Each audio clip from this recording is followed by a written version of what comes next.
Siguientes enterobacterias, vamos a ver una que pertenece al género Shigella, que es por supuesto que una bacteria gram negativa y pues que recibe su nombre debido al descubrimiento por un microbiólogo japonés de apellido Chiga.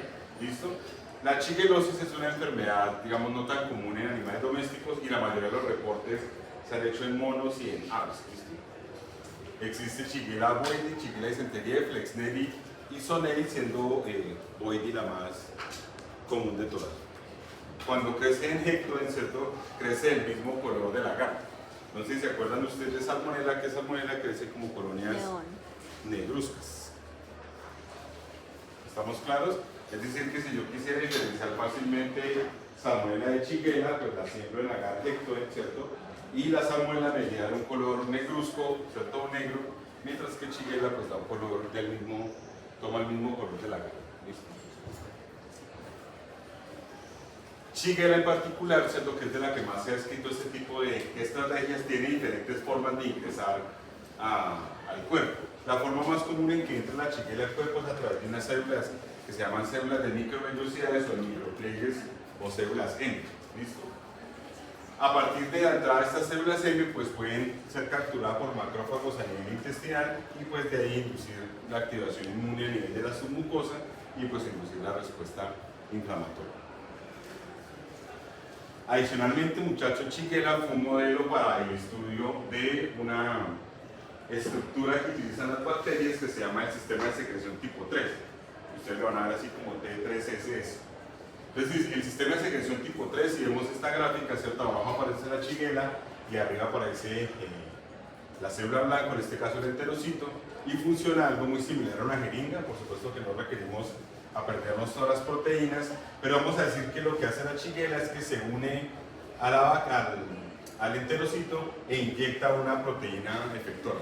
¿Listo? A ese sistema de secreción se le llama sistema de secreción tipo 3. Y lo que inyecta, muchachos, es una proteína quinasa que ustedes eventualmente ya han estudiado. Y esa proteína quinasa permite que haya movimiento del citoesqueleto del enterocito. Entonces, básicamente lo que hace el sistema de secreción tipo 3, repito, es inyectar una proteína que llaman normalmente proteína efectora, y a partir de esa proteína efectora que entra a la célula, este enterocito es capaz de mover el citoesqueleto y hace un proceso llamado fagocitosis que ustedes, miren, que ustedes eventualmente ya leyeron por ahí. Entonces, básicamente el sistema de secreción tipo 3 hace que una célula que no sea fagocítica pueda fagocitar. ¿Estamos claros hasta ahí o no? O sea, si Shigella requiere invadir, lo que hace es que el enterocito puede engullirla. ¿Listo? Básicamente es eso. La descripción de este sistema de secreción tipo 3, pues ya se describen algunos receptores específicos para ella, y al inducir la fagocitosis se describe que muchas de estas bacterias se recubren de moléculas de colesterol o fosfolípidos, siendo, digamos, poco afines a los fagosomas, y por lo tanto no va a haber destrucción de esa bacteria. Las toxinas chigas, que también se conocen como verotoxinas, son toxinas que destruyen el endotelio vascular y corresponden, muchachos, a las mismas toxinas que produce la E. coli enterotoxigénica o verotoxigénica. Si destruyen el endotelio vascular, pues lo que va a producir directamente es una hemorragia, y se ha demostrado que afecta principalmente el glomérulo asociado a la nefrona a nivel renal. De las descripciones que se han publicado, pues hay realmente muy pocas imágenes de esta shigellosis, pero la mayoría de ellas pues cursan con petequias o hemorragias puntiformes, en este caso a nivel intestinal. ¿Listo? Y los estudios que se han hecho específicamente en aves, ¿cierto?, demuestran, si vemos aquí, unas placas de Peyer de un animal infectado con Shigella versus unas placas de Peyer de un animal infectado con Shigella más una inmunoglobulina A, pues vemos que se pierde la estructura de esas placas de Peyer, mientras que el animal que tiene inmunoglobulina A, pues digamos, conserva su estructura propia de sus placas de Peyer. Aquí igual con el intestino, un animal sin esa inmunoglobulina A, y pues con la inmunoglobulina A las estructuras se ven normales. Listo, lo que demuestra que la Shigella requiere ponerse sobre la superficie para poder, digamos, ingresar al lumen, a la lámina propia del intestino. De la misma manera, ustedes que son ya patólogos consagrados, ¿cierto?, la Shigella pues se dispersa a nivel pulmonar y puede inducir una inflamación de tipo intersticial que termina pues con inflamación periurogenital. En el caso de las aves, pues se puede ver un hígado, digamos, de mayor tamaño, una hepatitis con algunas manchas o puntos blanquecinos sobre su superficie. El tratamiento en lo que se ha escrito, pues básicamente casi que todos los antibióticos funcionan, sin embargo el más común es la ampicilina, y pues han utilizado otros incluyendo ciprofloxacin. Listo, dentro de las bacterias que continúan en esa misma familia de las enterobacterias, está una que está siendo ahora un poco más común, aislada de los animales domésticos, ¿cierto? Que corresponde a la Klebsiella. ¿Listo? De esa Klebsiella hay 3 especies, una que se llama Klebsiella pneumoniae, la más común es la subespecie pneumoniae, Klebsiella oxítoca y Klebsiella granulomatis. Las Klebsiellas, ¿cierto?, se adhieren fuertemente a la superficie, razón por la cual pues, están asociadas a la presencia de fimbrias. La mayoría de los reportes en el mundo que ustedes van a ver, muchachos, están asociados a mastitis en bovinos, mastitis de las vacas. Bueno, dentro de los factores de virulencia, pues es los mismos que hemos visto para las demás bacterias, el antígeno O, ¿cierto?, que es del lipopolisacárido, el K, que es capsular, y como les decía, pues se une fuertemente a las superficies epiteliales a través de la fibra. Tiene sideróforos, ¿se acuerdan para qué son los sideróforos? ¿Qué quiere decir sidero, muchachos? Una siderúrgica que hace, ¿tú quién eres? Siderúrgica. La que viene de la canción. ¿Cómo así? ¿Cuántos años tienes vos? ¿6 años? Así es, está muy grande. Ya me acordé. Los sideróforos, muchachos, son proteínas que son capaces de quemar tierra, ¿listo? Tiene más una cápsula y tiene pili, ¿cierto?, que participa pues, en la transferencia de resistencia. De lo que se ha escrito, pues, tanto estafilococos, streptococos, agalacti, E. coli y Klebsiella pneumoniae pues, han sido asociadas a casos de mastitis. Y en el caso, digamos, particular de Klebsiella, se ha demostrado, al igual que la Shigella, que cuando sale el intestino, pues produce el mismo patrón intersticial y de inflamación periurogenital. Bueno, es el mismo trabajo que se hizo, pero en ratones, ¿cierto? Pero es el mismo tipo de lesiones. La Klebsiella ha sido asociada también a lesiones en este tipo de animalitos, no sé si ustedes lo conozcan. ¿Saben qué animal es, muchachos? ¿Una qué? ¿Nutria? ¿Morsa? Nutria. ¿Será una nutria? Y los reportes, digamos, que se han descrito de estas lesiones en la nutria, pues se asocian principalmente a lesiones intestinales, donde incluso se pueden hemorragias extramurales, y ustedes ven pues algunas lesiones asociadas a la pared intestinal, hepatitis, ¿cierto?, y vesícula biliar pletórica. Es importante entender, ¿cierto?, que Klebsiella pues ha afectado a estos animales silvestres y pues ya esa es parte como el diagnóstico. ¿Qué órgano es ese, muchacho? Un hígado, ¿cierto? Un hígado relativamente normal, ya otros con algunas infiltraciones mononucleares, incluso cambios de aminos, ¿cierto? Dentro de la estructura de esos sinusoides hepáticos. Ustedes que son de los papatología, pues hay que hacerles mucha claridad. Las Klebsiellas, muchachos, de las bacterias que nosotros vemos, tienen una característica en el cultivo. Y es que las colonias son mucoides, así que hacen como un moco, ¿listo? Entonces, si ustedes tuvieran que diferenciar una Klebsiella a diferencia de todas las demás bacterias, es que las colonias son de tipo mucoide, así como parece una baba, parece un moco. ¿Estamos claros? Porque seguramente se los voy a preguntar, y ya les dije que fijo el punto va a salir. Entonces, si uno quiere diferenciar una Klebsiella de una salmonella, pues la siembra en una gar, ¿cierto? Y la salmonella crece puntiforme mientras que ella crece mucoide. Se levanta, parece un moco, literal un chico. ¿Estamos claros? Este crecimiento mucoide, ¿cierto?, que tiende a ser grande, son normalmente bacterias brillantes, no son mate, ¿cierto? Y en el caso de el agar maconchi, pues toma el color del agar. Se ha demostrado además que Klebsiella está asociada a lesiones oculares, principalmente por la presencia de un gen que se llama MAC-A, que son cepas, digamos, hipervirulentas, y que en el caso de la presencia de ese gen, es decir, el white type, pues puede destruir la superficie del globo ocular, mientras que aquellas que carecen de MAC-A, ¿cierto?, pues son cepas que no destruyen el ojo de manera experimental. Listo, se ha demostrado, y hay muchos trabajos de esto, incluyendo algunos que hemos hecho nosotros, que las cepas, digamos, aisladas en la actualidad, pues son multiresistentes. Aquí están los genes, ¿cierto?, que codifican para esa resistencia, que están relacionados entre humanos y animales, ¿cierto? Y la mayoría de los genes que codifican para la virulencia son genes asociados a fibras. Se ha escrito además, ¿cierto?, que esta Klebsiella está asociada a, digamos, beta-lactamasas de espectro extendido, que normalmente están asociadas a elementos genéticos móviles. ¿Cuáles son los elementos móviles que nosotros hemos visto? Transposones, plásmidos e integrones. Entonces, nosotros en el laboratorio hemos tenido la oportunidad de aislar estas bacterias y tenemos unas cepas principalmente de Klebsiella pneumoniae, subespecie pneumoniae, que es la forma, digamos, más común en la actualidad.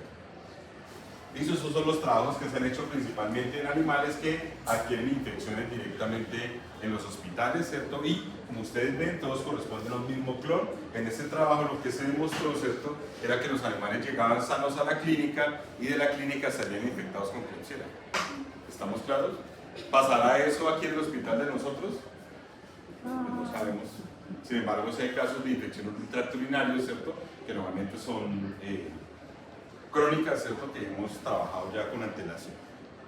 Esto es lo mismo, ¿cierto?, que se hizo específicamente en Tailandia, donde pues se evaluó la presencia de esta Klebsiella asociada a estructuras, ¿cierto?, como los pisos, las llaves, ¿cierto?, la tubería, así como la saliva, incluso el cuerpo de los animales. Estos son los antibióticos a los cuales salió resistente. Listo, los principales antibióticos que se utilizan para el tratamiento de la klebsiellosis pues son las cefalosporinas de primera y segunda generación y algunos como los aminoglucósidos, en este caso la gentamicina. Listo, hay que tener cuidado porque la gentamicina o los aminoglucósidos tienden a ser nefrotóxicos, es decir, que inducen toxicidad de riñón. ¿Listo? Existe otra bacteria que es menos común, ¿cierto?, al menos en los animales domésticos, que se llama Enterobacter. Si quieres poner la silla, si no hay silla que está ahí, solo pasa la maleta ahí encima de la mesa. Listo, Enterobacter, muchachos, existen pues muchas especies. Las dos más aisladas son Enterobacter cloacae, ¿cierto?, cloacae y Enterobacter saccharomyces. Hay que tener en cuenta, muchachos, que Enterobacter es una bacteria oportunista, es decir, que por sí pues, no produce enfermedad, sino requiere que haya un periodo de inmunosupresión. ¿Listo? Estas bacterias que son, digamos, un poco menos comunes, se sabe que son resistentes de manera natural a los beta-lactámicos debido a la presencia de beta-lactamasas. ¿Listo? Los tratamientos pues, son quinolonas o clotrimazoles, que funcionan relativamente bien. Y algo importante, muchachos, es que pues, en otros países se ha estudiado a cabalidad de pronto la presencia de estas bacterias, siendo muchas de ellas resistentes a ampicilina, ácido clavulánico o cefotaxima y otro tipo de antídotos. Bueno, ahí está la clasificación que se hizo, ¿cierto? Y existen unas especies que han sido, digamos, ahora un poco más comunes, como Enterobacter horbecki, que es una especie de Enterobacter que está asociada, como ustedes lo ven en el artículo, pues a enfermedades respiratorias. Nosotros tenemos pues una cepa de Enterobacter horbecki que causó daños nerviosos en un ternero, ¿cierto?, que es un reporte que se está haciendo, pero necesitamos hacer el genoma, entonces todavía no lo hemos publicado. Listo, de la misma manera, pues aparecen como resistentes o sensibles a algunos antibióticos, ¿cierto? Dentro de ellos, pues las doxiciclinas o las tetraciclinas y pues críticamente a otros como las acitromicinas y las vancomicinas, que son tal vez antibióticos de última elección. ¿Claro hasta ahí? Pero aquí es como lo más fácil que hay. En el caso del Proteus, muchachos, el Proteus es una bacteria gram negativa y hay al menos 3 especies, el Vulgaris, Mirabilis y Peneri, y a diferencia de todas las que hemos visto hasta ahora, es ureasa positiva. Es decir, que si yo quiero diferenciar Proteus, muchachos, de cualquier otra bacteria, pues haría la prueba de la ureasa. Porque Proteus, de las que nosotros vemos, es la única que es capaz de degradar la urea. ¿Listo? Por lo tanto, pues se sabe que es una bacteria que está asociada principalmente al tracto genitourinario, que es donde pues habrá urea, digamos, en exceso. Para hacer esa prueba, pues básicamente se utiliza un caldo que se llama caldo urea, ¿cierto? Y pues si eres capaz de transformar el color, que normalmente inicia de un color amarillo, ¿cierto?, a un color morado, pues se dice que es positivo, ¿cierto? Y si permanece en el color amarillo inicial, se dice que es negativo. ¿Listo? El Proteus, muchachos, está asociado a infecciones, genitourinarias en los animales, teniendo en cuenta que es más común que ocurra en las hembras, ¿cierto?, donde va a haber pues cistitis y endometritis y otro tipo de infecciones. ¿Listo? Dentro de los factores de virulencia, pues se describen los que son comunes casi que a todas las bacterias que hemos visto, y en particular que tiene una enzima que es capaz de degradar la urea, que se llama la ureasa. ¿Listo?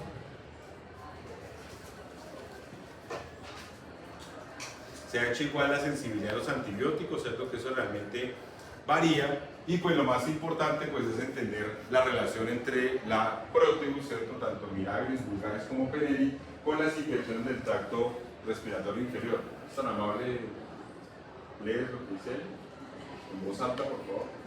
Es más frecuente que se identifiquen factores en perros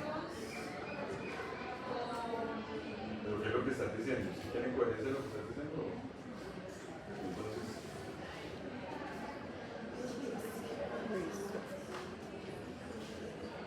de los factores de riesgo más frecuentes identificados en perros con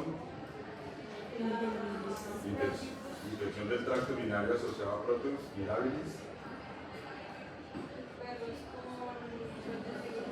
fueron condiciones que podrían predisponer a esos perros a retención urinaria local, maceración del área perivulvar debido a la presencia de orina o heces, o una vulva hipoplásica. ¿Saben lo que es una hipoplasia vulvar? ¿Cierto? Cuando se dice hipoplasia es porque hay un desarrollo más pequeño de esa vulva, ¿cierto? Es más estrecha los animales. Dice, es probable que la principal fuente de contaminación o ruta de contaminación en los perros sea la contaminación cruzada del área periuretral con la flora intestinal del hospedero, similar a lo descrito en humanos. Es decir, que las infecciones, muchachos, que ocurren en los animales, ¿cierto?, que sean por Proteus, normalmente se da porque en la zona perineal, cuando el animal defeca, ¿cierto?, entra en contacto con la vulva, ¿cierto?, las heces del animal, entonces coloniza eso. ¿Será común más en hembras o en machos?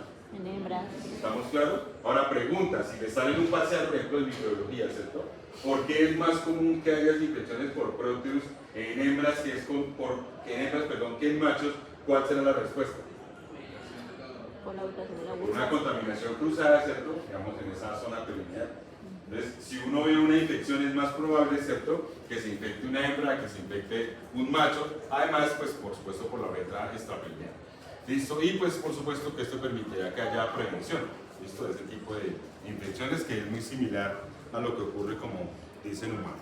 ¿Listo? Dentro de los antibióticos que han demostrado resistencia, pues desafortunadamente la gran mayoría de ellos, y muchos de ellos se comparten con aislamientos de humanos. ¿Listo?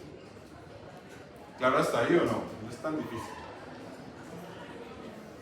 Entonces, ¿será que nos arriesgamos a hacer un cuadro para saber cómo diferenciamos esas bacterias o será muy difícil?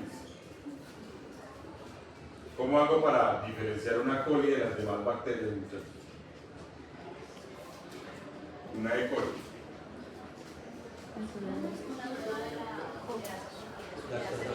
De la ureasa será una prueba importante. Todas son ureasas negativas. ¿Cuál es la única que es positiva? Proteus. Entonces no puedo diferenciar mucho, ¿cierto? El ¿Qué más? cojo. ¿Señor? Ah, en agar MB, sí, esa es tal vez la principal, ¿cierto? ¿Y qué produce el agar MB? Un color verde metálico. Y si yo quiero saber si es salmonela, ¿qué hago? No es, La salmonella. es negro. La lactosa negativa. Entonces se puede sembrar en un maconqui, ¿cierto? Y en el caso de la salmonella, pues las colonias son transparentes, y en el caso de E. coli las colonias son moradas, ¿cierto?, del mismo color del agar. O lo puedo hacer para sembrar, ¿cierto? Una XLD me tendrá que dar colonias oscuras, negras, ¿cierto? Y si lo quiero diferenciar de Proteus, pues le hago una prueba ureasa, porque ambas producen colonias negras, ¿cierto? Pero el Proteus es ureasa positiva. ¿Sí estamos claros hasta ahí o no? Y si quiero diferenciarle una Klebsiella, lo siembro en un maconqui y las colonias ¿cómo son? Es la más fácil de todas. Es la única de todas las que vemos que crece como un moco, colonias grandes y colonias brillantes. ¿Listo? Vamos a decir, muchachos, que existe una bacteria, un género de bacterias que se llama Klebsiella, que son muy comunes en los peces principalmente, pero que ha sido asociado pues, a infecciones en humanos, principalmente pues, por el consumo de peces crudos. Esto como ocurre pues, en otras culturas.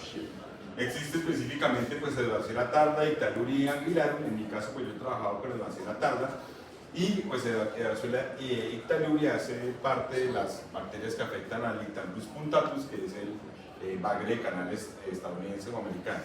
Listo, es una bacteria mótil, es anaeroba facultativa y es gran negativa y como les decía afecta principalmente peces y a humanos asociados principalmente pues, al consumo de pescado crudo. Así pues la mayoría de los reportes están, ¿cierto?, asociados a Asia Mayor y Asia Menor, ¿cierto?, en países donde consumen sashimi o sushi y demás. ¿Listo? Las lesiones que se producen en los peces tienden a ser hemorragias petequiales asociadas a las superficies cutáneas, lo que se conoce comúnmente como el síndrome hemorrágico. ¿Listo? Las Edwardsiellas, repito, pues están asociadas principalmente a los peces y casi que desde que haya un síndrome similar a este, es decir, hemorragias cutáneas, pues es altamente probable que sea una Edwardsiella. ¿Listo? Solo para aclararles, pues la más común de ellas es Edwardsella tarda, ¿cierto?, que afecta a las especies de agua dulce, ¿cierto?, de Sudamérica, y ya Ictaluri pues hace parte de las que se dan específicamente en Estados Unidos. ¿Listo? Asimismo existe otro género de bacterias que también está asociado, muchachos, a infecciones de peces. ¿Listo? Que es el género Aeromonas, de ellas pues dos especies, Aeromonas hydrophila, que es la que da principalmente aquí en las Américas, y pues en el caso de Estados Unidos o otros países europeos, Aeromona salmonicida. ¿Listo? Este es muy importante porque pues ustedes saben que el cultivo de salmón, ¿cierto?, es un cultivo relativamente costoso y pues produce una alta mortalidad. ¿Listo? Normalmente Aeromonas, así como Edwardsiellas, hacen parte de la flora o la microbiota normal de esos animales. Es decir, que encontrar un animal, ¿cierto?, con Edwardsella, pues encontrar un chino en la China, ¿cierto? Siempre va a estar. ¿Estamos claros? ¿Qué me hace pensar, muchachos, que un animal tiene una edwardsielosis?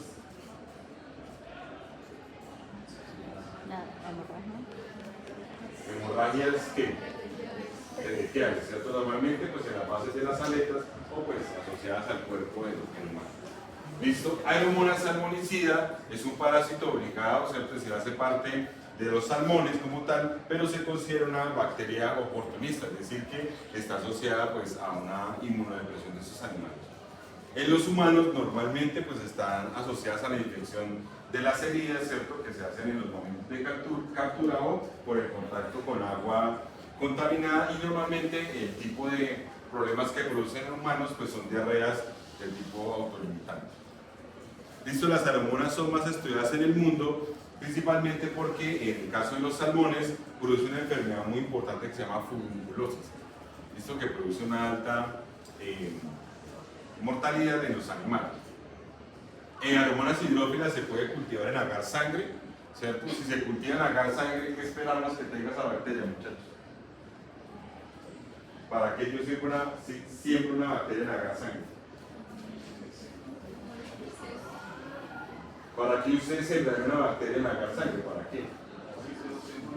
Para saber si es hemolítica, ¿cierto? Y hay tres tipos de hemólisis. ¿Cuáles son? Alfa, beta y gamma, ¿cierto? La alfa es ¿qué? Destrucción parcial, ¿cierto? El eritrocito y la hemoglobina. La beta es destrucción total, ¿cierto? Y la gamma es ausencia visible de esa hemólisis. ¿Estamos claros? Entonces, en el caso de Aeromonas hydrophila, pues se puede sembrar en agar sangre, dado que algunas cepas son hemolíticas, y pues se siembra en agar maconqui y su temperatura de cultivo es de 37 grados, que es similar a la que se cultivan, digamos, las demás bacterias que hemos visto mesófilas. Sin embargo, Aeromonas hormonicida, pues está el agar sangre también, crece un agar que se llama furunculosis, pero su temperatura, muchachos, de cultivo es de 25 grados, es decir, es mucho más baja, porque está asociado, ¿cierto?, a animales con, digamos, en aguas más frías. ¿Listo?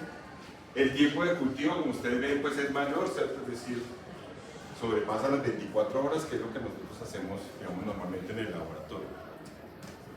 Dentro de las capacidades que tiene esta Aeromona salmonicida, pues normalmente las cepas típicas, ¿cierto?, producen furunculosis y se diferencian de las demás, pues que tienen catalasa, es capaz de producir gas a partir de la glucosa, pero pues solo es para mostrar que no requiero que se lo aprendan. ¿Listo? La bacteria responsable, muchachos, de la furunculosis es Aeromonas salmonicida, subespecie salmonicida.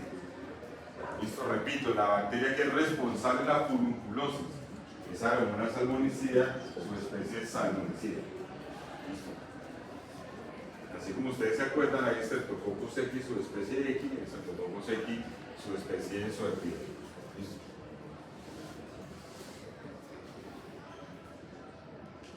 El crecimiento, ¿cierto?, de estas bacterias pues se pueden hacer en agar sangre, ¿cierto?, o se pueden hacer en McConkey, donde pues fermenta la lactosa y produce, digamos, algunos cambios en esa coloración. Aeromonas hidrófilas, ¿cierto?, pues se ha descrito en diferentes animales, sin embargo, donde más se describe es específicamente en los peces, ¿cierto?, como esos ciprínidos que producen la misma septicemia hemorrágica. Es decir, muchachos, que un animal que está infectado con aeromonas o con edwardzilas produce clínicamente la misma lesión, que son hemorragias periciales sobre la superficie corporal. Y en el caso específico de Aeromonas salmonicida, su especie salmonicida pues produce furunculosis en los salmones, lo más común. El trabajo que pues, yo realicé ya hace un rato, ¿cierto?, en la Universidad de Los Llanos, pues pudimos aislar Aeromonas hidrófilas y si ustedes ven, pues produce una hemólisis total, ¿cierto?, de ese crecimiento y pues es igual que las que ustedes están haciendo ahora por ahí. Listo, se describe que puede ser fagocitada, ¿cierto? En este caso un experimento que hicimos en monocitos de peces y cuando hicimos estos trabajos con tilapia pues nos dimos cuenta que la infección experimental induce un incremento del tamaño del hígado, que se le llama ¿cómo? Hepatomegalia, ¿sabes? Sí, hepatomegalia. ¿Claro hasta ahí? Esas son las enterobacterias. ¿Cuáles son, muchachos? E. coli, Shigella, Klebsiella, Enterobacter, que es la más fácil de todas, Proteus, Edwardziella, Aeromonas y Salmonella. ¿Estamos claros? ¿Cuántas especies de Salmonella hay? Dos, ¿cuáles? Salmonella Entérica y Bongori. Y nos interesa entérica porque la Bongori no produce, digamos, casos clínicos de importancia veterinaria. ¿Listo? ¿Cuántas especies de E. coli hay? Una E. coli. Que nos interesa. ¿Estamos claros? Bueno. Vamos a decir, muchachos, que digamos una bacteria un poco menos estudiada en veterinaria es aquella que hace parte del género Vibrio. ¿Listo? Ha sido muy estudiada en humanos, ¿cierto? Debido a que está asociada pues, al cólera, ¿cierto? Que se da por consumo pues, de alimento de aguas contaminadas. ¿Listo? Hace mucho tiempo, muchachos, se creía que el cólera por sí no era producida por un vibrio, específicamente por Vibrio cólera. ¿Listo? Pero a medida que se fue avanzando en el estudio, se dieron cuenta que lo producía un flavivirus, específicamente el virus de la peste porcina clásica. ¿Listo? Dentro de las especies que hay, pues está Vibrio cólera, Mimicus, Parahemolíticus, Anguilarum, ¿cierto? Que es el que afecta específicamente a las anguilas. El Parahemolíticus se reporta en camarones. Y la única especie de vibrio que está asociada a animales domésticos, que es lo que estudiamos nosotros, es Vibrio mechnicorum. ¿Listo? Hay más especies, pero la única que está reportada que afecta a mamíferos, animales domésticos, es mechnicorum. ¿Listo? Repito, Anguilarum y Parahemolíticos son principalmente en animales marinos, específicamente anguilas y pues camarones. ¿Listo? Es otra enterobacteria y pues tiene la capacidad de ser anaerobia facultativa. ¿Qué quiere decir que ya? anaerobia facultativa es que crece bien en presencia de ausencia de oxígeno y crece más lenta en presencia de oxígeno. Eso es, listo. Se ha descrito en el tracto gastrointestinal tanto de humanos como de animales y pues se ha descrito tanto en agua dulce como en agua salada, pues por supuesto las de agua salada pues para hemolíticos y anguilar. ¿Listo? Vamos a decir que pues donde más se ha trabajado es anguilarum, ¿cierto? En las anguilas y pues de nuevo se siembra en agar sangre y pues el cultivo se hace a 20 grados, debido a la misma temperatura a la que crece. Es importante, muchachos, que es el que sí nos interesa a nosotros, que es Mesnicovi, ¿cierto? Que sí crece a 37.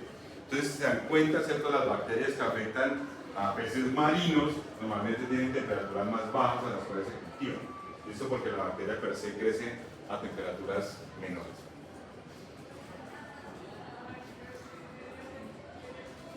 Dentro de lo que se ha escrito, Mesnicovi específicamente produce en las aves pues, enfermedades similares al cólera, es decir, una disentería.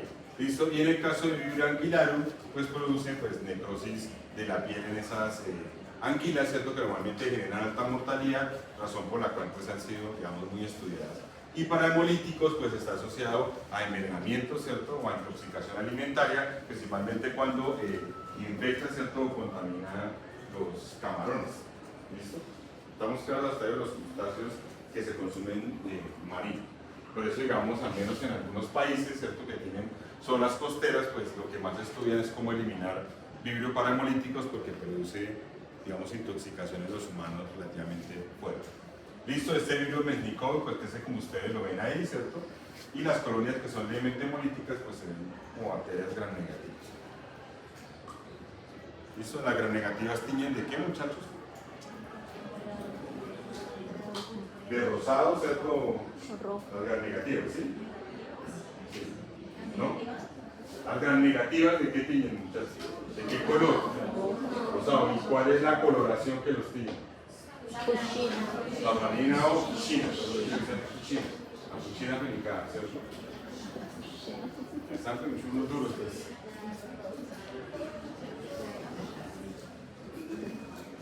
Listo, frente a la capacidad que tiene de crecimiento, pues una de las limitantes que se tiene con el cultivo de Mesnicovi, que es la que nos afecta a los animales domésticos y a los mamíferos, ¿cierto? Es que su crecimiento es muy pobre, es decir, crece muy poquito, ¿listo?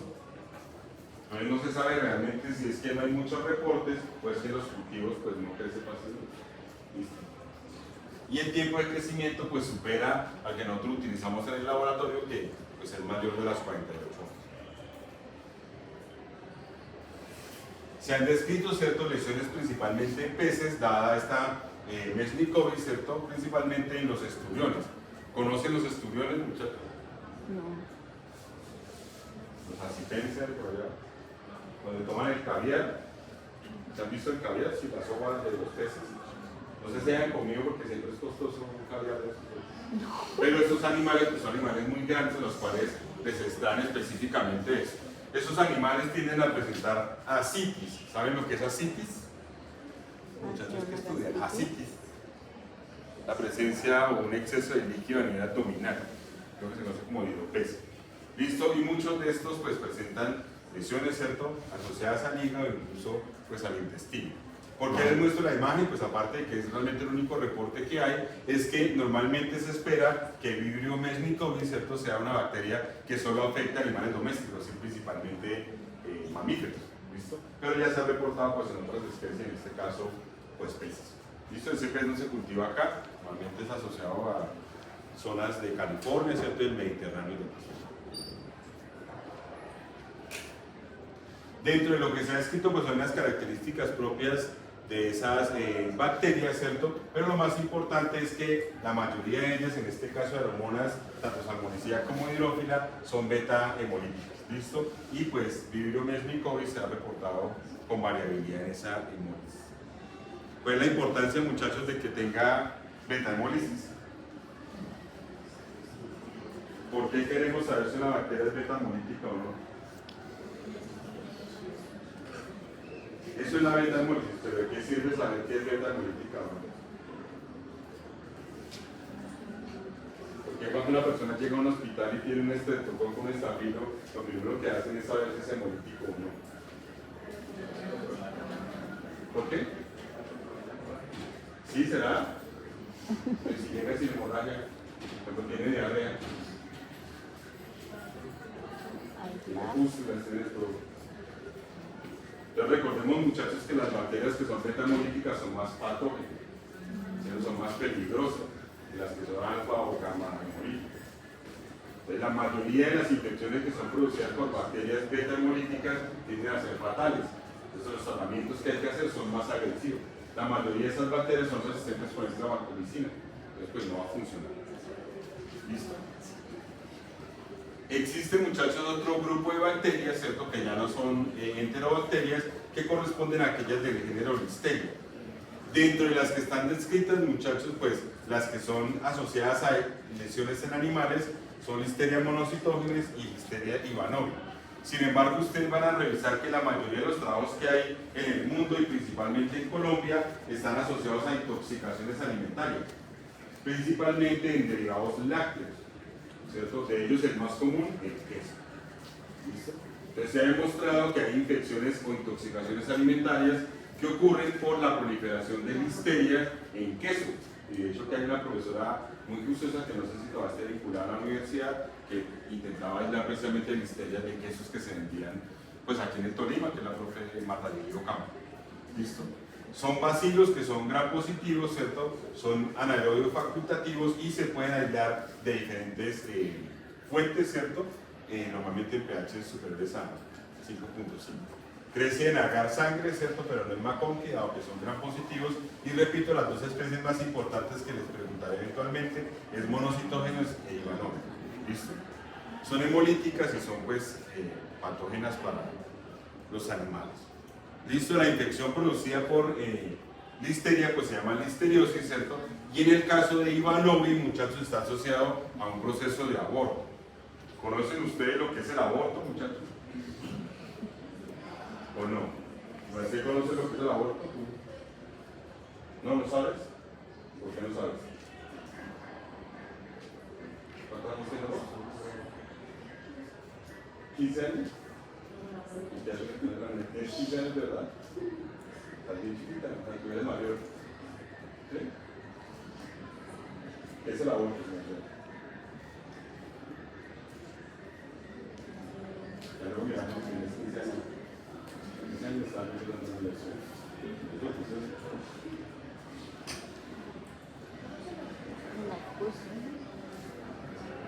El aborto.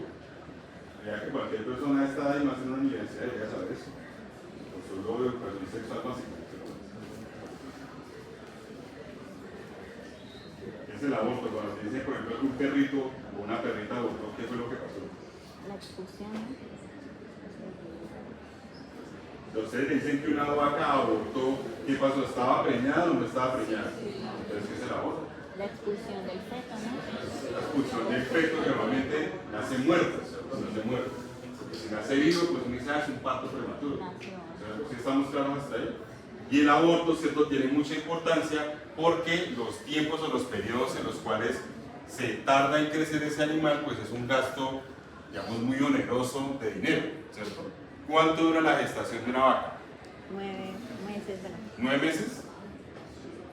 ¿Sí? 9 meses. Y el de un caballo, si de una yegua, 11 meses. Y el de una gatica, 3, 2. 3, 2, sí, pero eso es mínimo con veterinarios, ¿verdad? Y el de un perrito, ¿tampoco? Entonces, señores, anoten por ahí, ¿cierto? Se llama PFP, que quiere decir pregunta fija de parcial.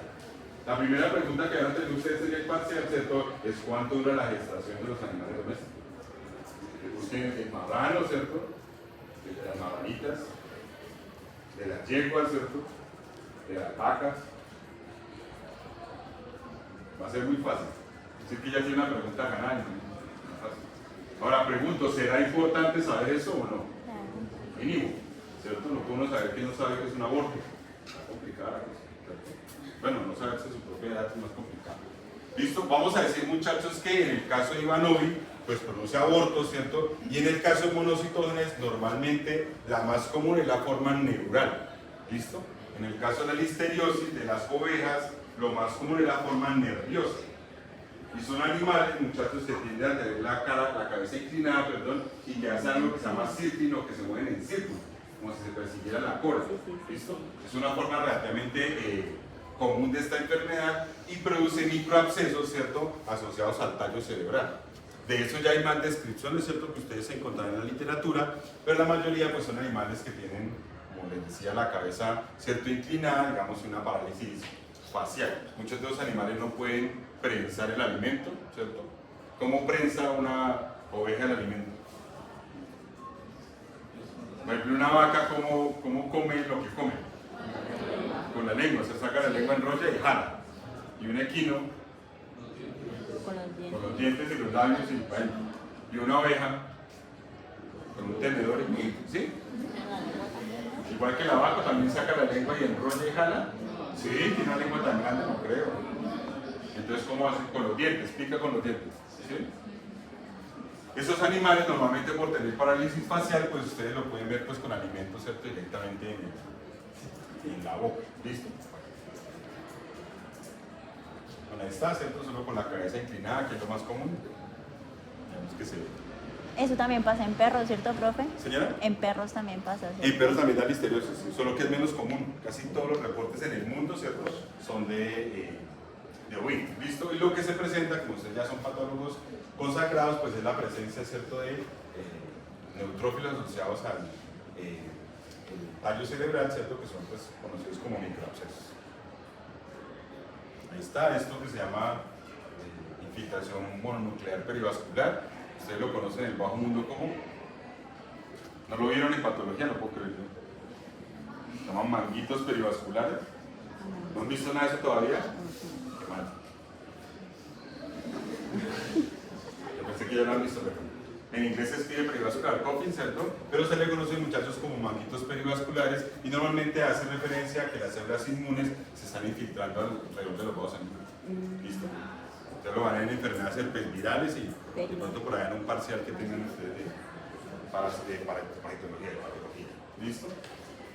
La forma más común que nosotros vamos a ver pues es la forma neural, ¿cierto?, esta listeriosis, y pues por supuesto que el tejido que se debería enviar es tejido nervioso. ¿Listo? Y en el caso del aborto, ¿cierto?, pues solo para que lo tengan en cuenta, se puede enviar contenido abomasal, ¿cierto?, del animal que ha sido expulsado, o pues la descarga uterina para poder hacer el aislamiento. ¿Listo? A ese crecimiento, ¿cierto?, de monocitógenes e Ivanovi, como ustedes ven, pues la Ivanovi crece en colonias mucho más grandes. ¿Claro hasta ahí o no? Desde la listeria, ¿cierto?, solo existen dos especies que nos interesan, que son ¿cuáles? La monocitógenes y la Ivanovi. La Ivanovi produce ¿qué? Aborto. Y la monocitógenes, listeriosis neural, ¿cierto?, problemas neurológicos en estos animales. ¿Listo? Esa listeriosis pues es relativamente de difícil diagnóstico, ¿cierto? Ya habíamos dicho que pues tiene más importancia en salud pública pues por la infección que se da a través de los productos lácteos. ¿Listo?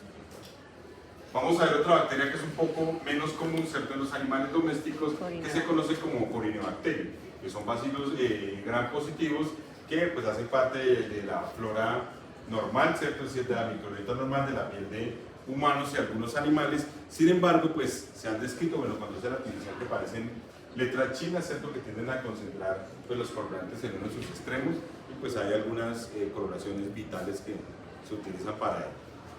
Listo, de estos Corynebacterium, muchachos, el más común es el primero que ustedes ven allá, que es Corynebacterium bovis, que es responsable de mastitis subclínica. ¿Entienden, muchachos, lo que es el término subclínico? ¿Síntomas? Que no muestra muchos signos, ¿será? O sea, muestra poquitos signos. No presenta. Más leves, ¿quién da menos?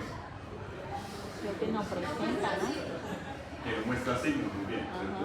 Entonces, cuando algo es clínico, quiere decir que yo puedo verlo y por el examen clínico detectar esas lesiones, ¿cierto? El que cojea, si yo lo veo, ¿cierto? Lo ausculto, si yo le pego, ¿cómo se llama? ¿Cómo se llama cuando uno coge un martillo y lo golpea así? ¿Cómo se llama eso? Lo percuto.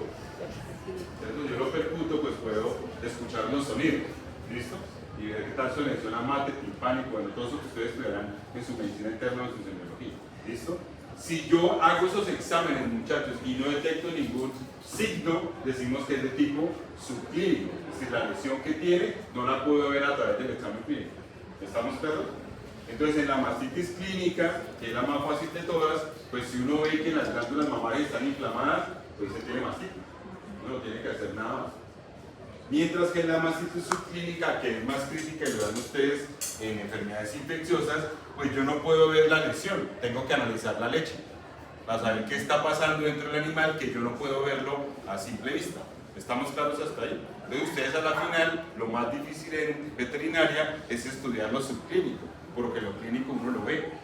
¿Listo? Entonces esta bacteria pues es de un diagnóstico un poco más bajo, porque pues produce problemas subclínicos y no clínicos. Se ha escrito Corynebacterium diphtheriae, que produce la difteria en los humanos, principalmente en las mucosas faringeas, y debe estar por ahí con Corynebacterium renale, ¿cierto? Que produce pues una cistitis, que es una inflamación de la vejiga urinaria, y una pielonefritis, que es una inflamación de la pelvis renal. ¿Listo? Y se ha hablado de una bacteria, esta pseudotuberculosis, que produce linfadenitis gaseosa. ¿Listo? Normalmente se producen, digamos, este tipo de abscesos, ¿cierto? Que tienden a caseificarse. Ya ustedes vieron esos tipos de necrosis. De caseificación, sí señor. Ya hicieron necropsia también, sí. No he hecho ninguna necropsia todavía, ni de un perro, ni de nada. Te va a conseguir al muertico. Normalmente, muchachos, cuando se hablan de lesiones que son caseosas, ¿cierto? Es porque se llenan pues, de un material que es similar a la caseína, ¿cierto? Que es blanquecino. Y cuando se corta, ¿cierto? Se siente como si uno cortara arena, ¿cierto? O queso, pues, literal, ¿listo? Y normalmente en este caso en particular, es una bacteria que se llama Corynebacterium pseudotuberculosis, porque estos tubérculos, ¿cierto? O esas lesiones o granulomas se asemejan, ¿cierto? A una tuberculosis, pero no lo son. Recordemos que el término pseudo, ¿cierto? Quiere decir falso. Pero es una lesión muy similar a la tuberculosis, pero no es tuberculosis. ¿Listo? Las tuberculosis son producidas por Mycobacterium y pues esperemos que la podamos ver ahora. ¿Listo? ¿Qué tiene importancia? Pues que tiene una neuroaminidasa que permite destruir el ácido neuroamínico del tejido conectivo, pero algo importante, muchachos, es que puede producir una ribosiltransferasa, que es una toxina que inhibe, muchachos, a la inmunoglobulina A. ¿Ya vieron las inmunoglobulinas en inmuno? No, todavía no. La inmunoglobulina A, muchachos, es un anticuerpo que está asociado principalmente a las glucosas. Esto no se les olvide. La inmunoglobulina A es un anticuerpo asociado a las glucosas. Entonces se describe que los animales que son infectados por este Corynebacterium, específicamente Diphtheriae, pues pueden inactivar esa inmunoglobulina, haciendo que fácilmente, ¿cierto?, esa bacteria u otras pues colonicen las mucosas, sean intestinales, conjuntivales o cualquier otra. ¿Listo? Las lesiones que se presentan pues son lesiones, digamos, asociadas a la piel, en este caso, que tienden, digamos, a simular las lesiones por esas tuberculosis, ¿cierto?, que ocurren en algunos humanos. Las lesiones son ulcerativas, es decir, que pierden el epitelio y se lesionan, y se pueden formar, como ustedes ven, pues, microabscesos, ¿cierto?, producto del corte de esos animales. Muchos de los animales claudican. ¿Saben lo que es claudicar? Cojear, ¿cierto? Y pues se pueden presentar lesiones en la pelvis renal, ¿cierto? Y pues por supuesto en el riñón, y lo que más se ha caracterizado, que es el reporte más reciente, es Corynebacterium cystitis, ¿cierto? Que no es como tan común, pero pues es lo que se ha reportado recientemente. ¿Claro hasta ahí o no? Corynebacterium no es como tan chévere, pero nos toca ver. Existe una bacteria que sí es muy importante, mucho más importante en veterinaria, muchachos, que se conoce como Rhodococcus equi. Esta bacteria, muchachos, es importante porque pues, produce enfermedades que habíamos dicho antes, que se llaman nosocomiales. ¿Se acuerdan de los nosocomios? Son los hospitales, ¿de acuerdo? O sea, hemos dicho que las infecciones nosocomiales son todas aquellas que se obtienen, ¿cierto?, o se contagian a través de, digamos, esos centros hospitalarios. Y ha sido asociado, pues, en humanos, pues, a la infección de los venoclices o los yelcos, ¿cierto?, o los dispositivos intravenosos, y pues es considerada una enfermedad de tipo zoonótico, es decir, que puede transmitirse de los animales al hombre. ¿Listo? Rhodococcus equi, pues como su nombre lo indica, afecta principalmente a los equinos y principalmente a animales menores a 6 meses de edad, que están en un tiempo de transición, ¿cierto?, entre el destete y el inicio, digamos, de la producción de sus propios anticuerpos. Y lo que produce es una neumonía granulomatosa, específicamente una neumonía piogranulomatosa. ¿Listo? Si dice pío, ¿qué quiere decir? Pus. ¿Estamos claros? Esa neumonía que es piogranulomatosa pues ha sido ya caracterizada, digamos, ampliamente en los animales, ¿cierto? Y afecta pues principalmente a los pollos, pues decía. Son pues estructuras cocoides que se tiñen de rojo, pero se llaman rhodococcus. Los rhodococcus tienen una característica, es que no se pueden teñir fácilmente con Gram y por lo tanto se requiere una tinción ácido alcohol resistente que se conoce como la tinción de Ziehl-Neelsen. ¿Listo? Y pues que es de, como ustedes ven acá, tenemos de color naranja, ¿cierto? En la sangre. Se ha demostrado adicionalmente que el Rhodococcus equi, ¿cierto?, puede incrementar el halo de hemólisis de Staphylococcus aureus, ¿cierto? Y se han hecho algunas pruebas para comprobarlo. Si ustedes ven, aquí solo está el Rhodococcus, el Staphylococcus aureus, y pues produce un halo de mayor intensidad en esa hemólisis. Son normalmente de color naranja, ¿cierto? Y pues crecen también de manera mucoide. ¿También crecen mucoide? ¿Señora? ¿También crecen de manera mucoide? Sí, sí, crecen de mucoide en esos agarres. Pero pues no es una enterobacteria. La única enterobacteria mucoide que tenemos es Klebsiella. ¿Listo? Vamos a decir que es una bacteria, y pónganle mucho cuidado, que es aerobia estricta. ¿Qué quiere decir? Que solo crece en presencia de oxígeno. ¿Listo? Y es la razón por la cual su vía, digamos, de transmisión pues a nivel pulmonar, que es donde hay mayor concentración de estos gases. ¿Listo? Es pues un cocobacilo y pues mesófilo. Algo importante es que el crecimiento puede llegar hasta las 96 horas. Es una bacteria de crecimiento relativamente lento, ¿cierto? Si ustedes lo comparan pues, con las bacterias que trabajamos normalmente. Listo, estos rhodococcus, muchachos, son aerobios estrictos, razón por la cual la mayoría, si no todas las lesiones, están asociadas al pulmón. Sin embargo, ¿cierto? Ya en la literatura pues se describió que algunos genes pues tienen o expresan un gen que se llama NARG, que está ahí anotado, NARG, ¿listo? Que es un gen que le permite a la bacteria ser facultativa, es decir, crecer en ausencia de oxígeno, ¿estamos claros? Quiere decir que en el caso de la rhodococcosis se producen formas pulmonares y formas extrapulmonares. En las formas pulmonares la bacteria es como aerobia estricta y en las formas extrapulmonares es aerobia facultativa. ¿A quién le da esa facultad? Un gen que se llama NARG, que es el que está ahí, que se reportó ya hace muchos años, ¿cierto? En el 2007 y pues que luego lo revisaron en el quiz de microbiología. Adicionalmente, muchachos, esta bacteria tiene una molécula muy importante que se llama colesterol oxidasa, que es una enzima, muchachos, que es capaz de degradar el colesterol de las membranas, principalmente de los glóbulos blancos, razón por la cual produce pus. Y las neumonías son piogranulomatosas. ¿Estamos claros? Entonces, si tenemos un animal que cuando hacemos una necropsia encontramos que tienen abscesos grandes, ¿cierto?, asociados al pulmón, pues al menos deberíamos sospechar que es un rhodococcus, ¿listo? Que es de los que producen problemas pulmonares y que son piógenos o son supurativos. ¿Listo? Esa molécula se llama colesterol oxidasa y degrada principalmente pues macrófagos. ¿Listo? Bueno, les decía, ¿cierto?, que es una enfermedad nosocomial, también les decía que crecen macrófagos y que permite la destrucción a través de la colesterol oxidasa. Al igual que ocurre con las micobacterias, tiene un alto contenido de ácido micólico, por lo cual no se puede tener con tinción de grano. ¿Listo? Porque la tinción de grano, ¿a qué hace uno, muchachos? Al pectidoglucano, ¿cierto? Y en el caso de la safranina, al pectidoglucano. Si tiene un exceso de ácido micólico, la tinción no se va a poder unir, porque el mordiente no va a funcionar. ¿Cuál es el mordiente en la tinción de grano? Bueno, entonces no puede cambiar el pH, ¿cierto? Porque tiene un exceso de ácido micólico y no va a pegar. ¿Listo? Bueno. Existen muchos serotipos y en el mundo se reporta pues el serotipo 1, entonces pues no hay mucho que ver acerca de esos 27 serotipos. Las bacterias, ¿cierto? Pues crecen de manera intracelular y pueden lisar la célula que está infectada, ¿cierto? Pues para salir, digamos, a colonizar. Entonces, la forma más común, muchachos, es la que ocurre en animales menores a 6 meses, que es una bronconeumonía supurativa, es decir, un problema de infección en el tracto respiratorio, específicamente en el pulmón, que tiene pus, es salida de pus. ¿Listo? En el caso de los animales ya mayores, pues se producen abscesos superficiales y realmente, digamos, en otros animales es un poco menor la condición clínica que induce, excepto pues en humanos que producen neumonías en pacientes inmunosuprimidos, casi siempre pues, personas que reciben trasplantes o personas que desafortunadamente están contagiados con el virus del SIDA. Entonces, si vemos, ¿cierto? Pues es un pulmón.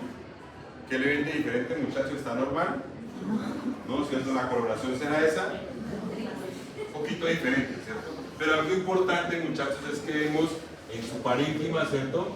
Unos abscesos, digamos, múltiples en diferentes partes de ese pulmón que corresponden a piogranuloma.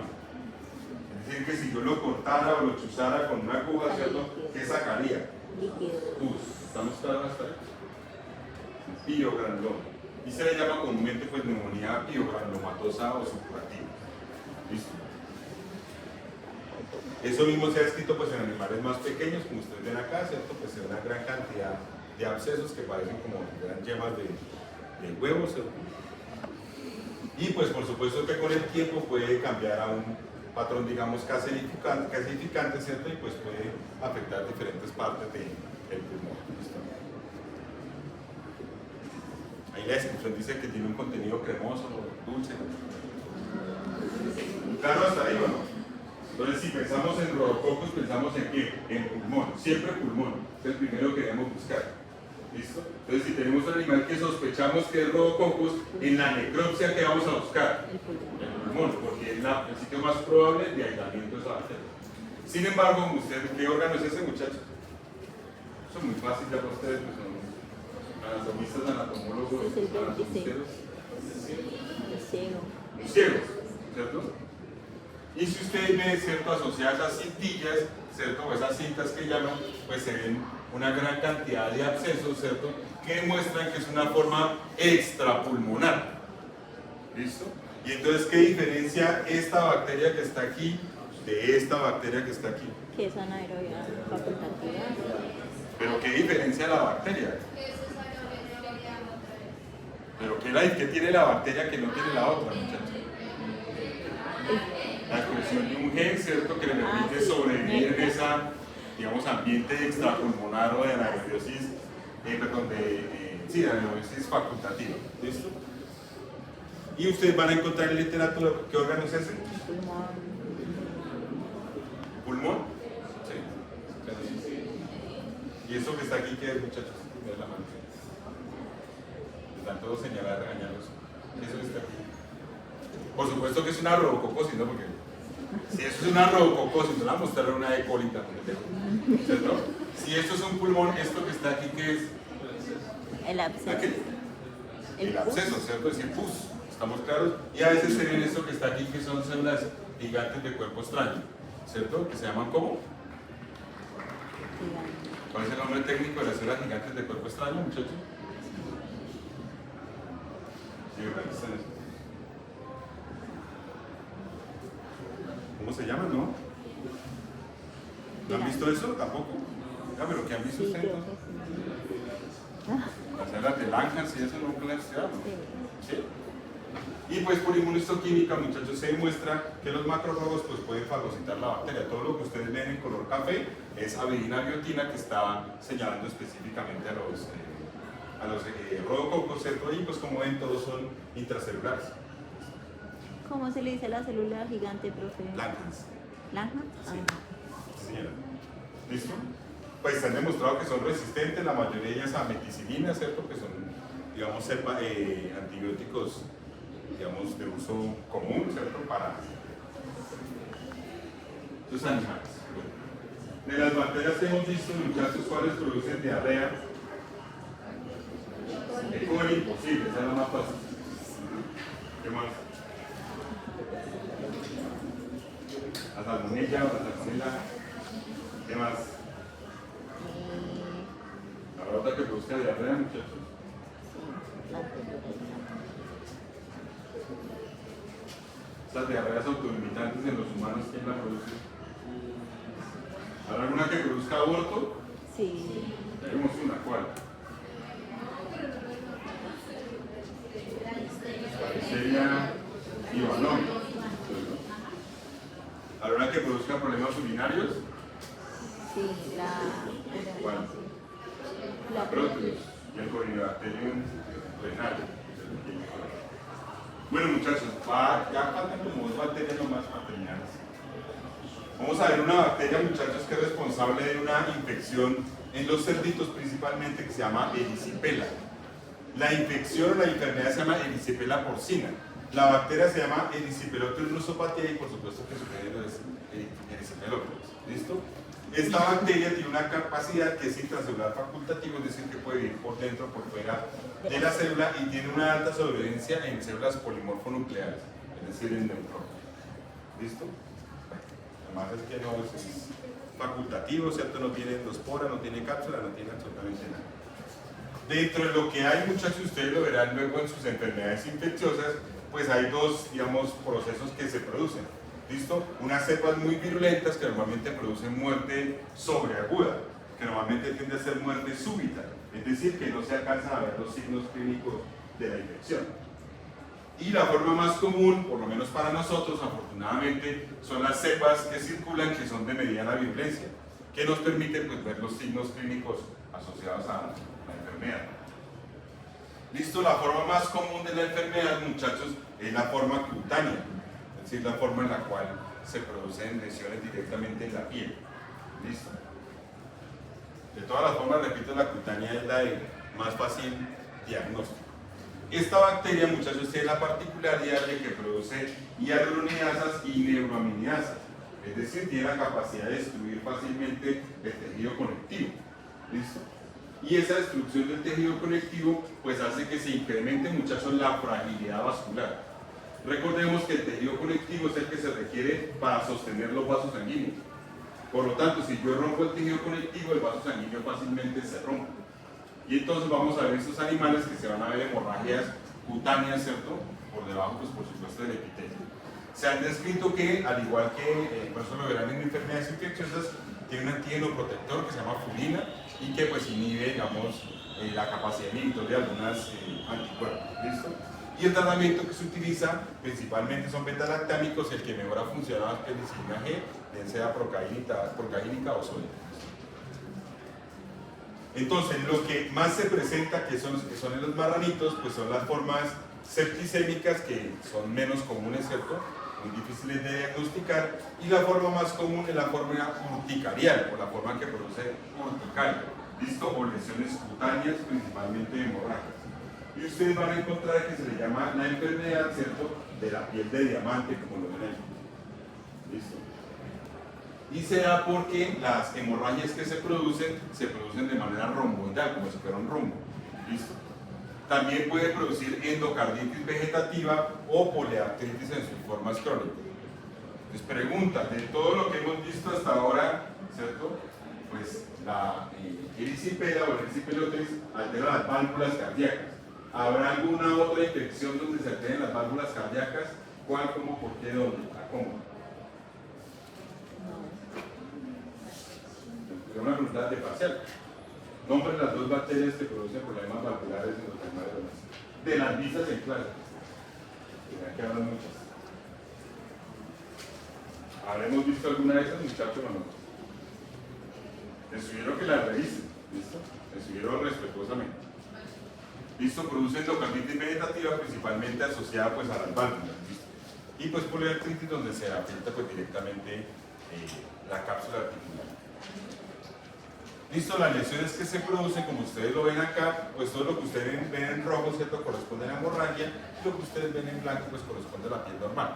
¿Listo? Si viéramos esos procesos cómo inician, pues inician con hemorragias petequiales, ¿cierto?, que se unen o coalescen entre ellas. Sí, se produce una hemorragia puntiforme muy pequeñita y la unión de diversas hemorragias pues produce una equimosis. ¿Listo? Y esa unión de equimosis produce una subyugación, es el tamaño de la hemorragia. y normalmente generan este tipo de lesiones, ¿cierto?, que tienen forma romboidal, como esas que están acá. Por supuesto que así es una forma relativamente leve, ¿cierto? Se pueden ver en animales adultos de la misma manera, y hay formas, pues, digamos, de mayor severidad, ¿cierto?, donde puede, pues, incluir gran parte de la superficie corporal del animal. ¿Estamos claros? Es la forma más común que ustedes van a ver, digamos, en su vida profesional, es la forma urticaria, la que, digamos, produce como si fuera una urticaria, ¿cierto? Una lesión en la piel. ¿Listo? La erisipela, digamos, tiene una característica, y es que, pues, se ha reportado que puede llegar a ser zoonótica. Bueno, ahí se ve la lesión, se ve, pues, las bacterias, ¿cierto?, como tal, y puede producir, pues, lesiones valvulares. En la imagen no ayuda, pero realmente no hay muchas de estas donde se producen lesiones vegetativas, y algunas de ellas tienden a osificarse, ¿cierto?, calcificarse, y pues impiden que haya ese movimiento de la palma. ¿Listo? Que son prácticamente críticas. ¿Listo? Tiene, pues, inducen insuficiencias cardíacas, ¿cierto?, algunas de ellas de tipo congestivo, pero pues eso lo verán ustedes en su patología. ¿Listo? Crece, pues, en agar sangre, ¿cierto?, donde produce, pues, neumones y tienden a ser pequeñitas como ustedes ven. Bueno, está lo mismo, ¿cierto? Y algo importante, muchachos, es que la erisipela, pues, puede ser zoonótica, y en algunos casos, pues, se describen esas lesiones como ustedes la ven ahí, ¿cierto?, que son hemorragias que se producen de manera areata, asociada, pues, en muchos casos a las manos, ¿cierto?, a las extremidades, y que se conoce comúnmente como erisipeloide. ¿Listo? En la mayoría de los casos, pues, afecta a personas, digamos, de mayor edad, pero pues se producen hemorragias que igual, pues, coalescen, ¿cierto?, pues, se están volviendo lesiones más graves. El tratamiento es el mismo, ¿cierto?, que sería penicilina y demás. Penicilina. ¿Claro hasta ahí? Erisipela es relativamente fácil. Entonces, erisipela puede producir 4 cuadros clínicos. ¿Cuáles son? Las lesiones cutáneas. No, las urticarias son las no cutáneas. Problemas valvulares. Problemas valvulares, ¿cierto?, miocarditis, problemas articulares, y el más difícil de diagnosticar de todos, que es la muerte súbita. Problemas septicémicos sistémicos, muy difícil de diagnosticar, porque el animal se muere y no sabe que se murió, literal. ¿Listo? Bueno, vamos a ver la última bacteria que corresponde a este parcial, que es una de las más complejas, ¿cierto?, que se llama Mycobacterium. Las micobacterias, muchachos, son muy importantes en veterinaria y en salud humana, porque resulta que son bacterias de reporte obligatorio. Es decir, que si uno encuentra una micobacteriosis, una tuberculosis, ¿cierto?, debería reportarlo. ¿Listo? Es muy común, muchachos, que muchos de ustedes, ¿cierto?, o tal vez todos nosotros, estemos infectados por micobacterias. Pero no quiere decir que tengamos tuberculosis. ¿Estamos claros hasta ahí? Para que no se asusten más allá de lo asustados que viven con otras cosas. ¿Listo? El género, ¿cierto?, corresponde a Mycobacterium, y son bacterias que ni son gram negativas ni son gram positivas, y que se tiñen, al igual que el rojococo, ¿cierto?, con una tinción de Sid-Nielsen. En algunos casos le llaman bacterias fantasmas, ¿cierto?, y alguna vez lo vimos, digamos, al inicio de esta clase. ¿Listo? Son bacterias de crecimiento lento, pero ojo, las bacterias como Mycobacterium, que son de crecimiento lento, su crecimiento lento no son 96 horas, que es lo que más hemos visto acá, es el rojococo, ¿cierto?, dura 96 horas en crecer. Las bacterias que crecen rápido, el Mycobacterium, se demoran 15 días en crecer. ¿Estamos claros? Las que son rápidas, así veloces, que vuelan, ¿listo?, se demoran 15 días en crecer. Y las que son de crecimiento lento, crecen de más de 45 días. Entonces van a ver que una dificultad en el diagnóstico es que si tengo un animal que es positivo, o que yo sospecho que tiene tuberculosis, pues el cultivo implica que al menos tengo que esperar mes y medio para saber si el animal es positivo o no. ¿Estamos claros? Entonces se vuelve un riesgo, entonces habrá que tener otras estrategias de diagnóstico. Listo, bueno, tiene un alto contenido de lipídico y ácido micólico que impide, pues, que funcione la tinción de Gram fácilmente. Listo, entonces requiero que le pongan un poco de cuidado a esto, muchachos, para que no se vayan a equivocarse, de pronto confundir, que pues me interesa es que, aparte de que aprendan, pues no pierdan el parcial también. Entonces vamos a decir, muchachos, que hay dos complejos asociados a las micobacterias. ¿Listo? Dos complejos. Uno que se llama las bacterias del complejo tuberculoso. ¿Listo? Que se llama así, complejo tuberculoso. y otra que se llama el complejo avium. ¿Listo? Uno se llama complejo tuberculosis y otro se llama el complejo avium. Entonces existen una gran cantidad, muchachos, de micobacterium que circulan en el ambiente. Sin embargo, requiero que ustedes al menos se aprendan dos. ¿Listo? Una se llama Mycobacterium tuberculosis y la otra se llama Mycobacterium bovis. ¿Estamos claros? Mycobacterium tuberculosis y Mycobacterium bovis. Ambas producen tuberculosis y hacen parte del complejo tuberculosis. ¿No entienden bien? ¿Listo? Repito, Mycobacterium tuberculosis y Mycobacterium bovis. Ambas producen tuberculosis y hacen parte pues, del complejo tuberculosis. Existen muchas otras, ¿cierto?, que también producen tuberculosis, sin embargo, pues no son comunes, digamos, en los animales domésticos y la mayoría pues se reportan en países africanos que son de pronto menos relevantes para nosotros en términos pues, de epidemiología. ¿Listo? El otro complejo es el complejo Mycobacterium avium. ¿Listo? De ellos el más importante, muchachos, es Mycobacterium avium, subespecie para tuberculosis. ¿Listo? Se los digo duro, muchachos, para que queden en sus grabaciones, no se olviden. Mycobacterium para tuberculosis no existe. Si lo escriben así en el parcial, pues me toca ponerle 0. ¿Cierto? Que 0 es una cantidad, según el sistema métrico universal. ¿Listo?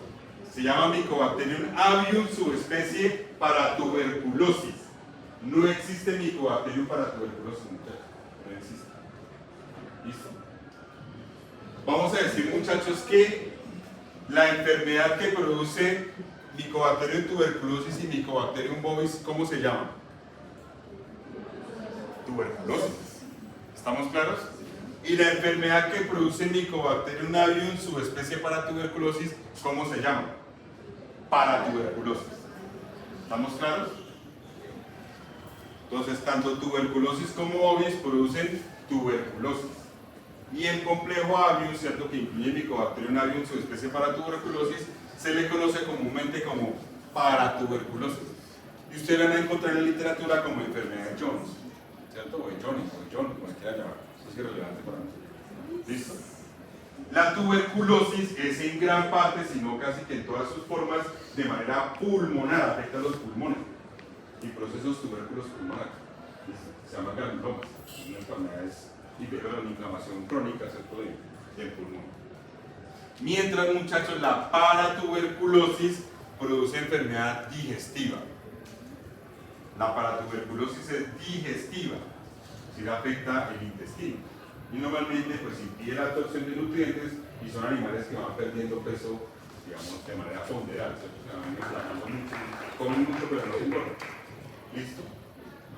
Adicionalmente, muchachos, en el complejo avium está Mycobacterium leprae, que es el responsable de la lepra que le dan los humanos y que también le dan los animales. Y es muy importante, muchachos, sobre todo en algunas zonas del país donde, por ejemplo, están esos armadillos. ¿Conocen los armadillos? Son todos bonitos, ¿cierto? Los clásicos nuevecitos. ¿Listo? En Villavicencio pues existe de hecho un parque, ¿cierto?, que se llama Los Octavos, que se llama comúnmente esos armadillos. En algunos casos, pues, sobre todo, digamos, en el llano adentro, muchachos, pues se consumen los armadillos como parte de la dieta normal de las personas. ¿Listo? Y muchos de esos armadillos pues son positivos a Mycobacterium leprae.